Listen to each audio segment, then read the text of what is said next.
যান চলাচলের সময় অস্বাভাবিকভাবে কাঁপছে গোমতী সেতু। বিশেষ করে ভারী যানবাহন চলাচলে কাঁপছে আরও দ্বিগুণ। ভেঙে পড়ার শঙ্কায় জনমনে সৃষ্টি হয়েছে আতঙ্ক। কুমিল্লার দাউদকান্দি গোমতী নদীর ওপর নির্মাণ করা হয়েছিল ঢাকা চট্টগ্রাম সেতু। জানা যায় সেতুটি উদ্বোধন করা হয়েছিল ১৯৯৫ সালে। ২ লেন বিশিষ্ট এই সেতুতে রয়েছে ১৭টি প্যান। তবে বর্তমানে সেটিতে দেখা দিয়েছে অবকাঠামোগত ত্রুটি। ভারী যানবাহনের কারণে ক্ষতিগ্রস্ত হয়ে পড়েছে সেতুর গুরুত্বপূর্ণ যন্ত্রাংশ। প্রতিদিন সেতু দিয়ে যাতায়াত করছে লাখো মানুষ। তাই নিরাপত্তা নিশ্চিতে দ্রুত সংস্কার করার দাবি জানান স্থানীয়রা। দীর্ঘ ২-৩ মাস যাবত এই ব্রিজটি রাবারটি ছুটে গিয়েছে, কোনো সংস্কার হচ্ছে না।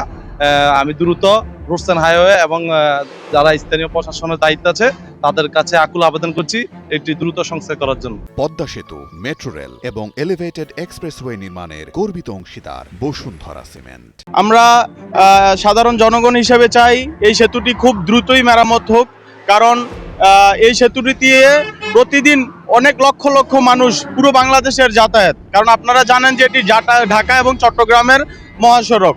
গোমতী সেতু হচ্ছে বাংলাদেশের মোস্ট ইম্পর্ট্যান্ট একটি সেতু। সেতু কর্তৃপক্ষ এবং রোডস অ্যান্ড হাইওয়ে যারা কর্তৃপক্ষ আছেন অতি দ্রুত সম্ভব এই সেতুটি সংস্কার করুন, অন্যথায় ঘটতে পারে প্রাণহানির মতো অনেক বড় দুর্ঘটনা।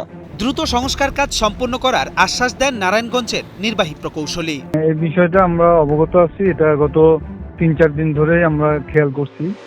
তো এটার নিচে যে একটা ছিল ওইটা ভেঙে গেছে আর কি, এই জন্য ব্রিজটা একটু কাঁপতেছে। তো এটা আমাদের এক্সপার্ট টিম এসে দেখে গেছে।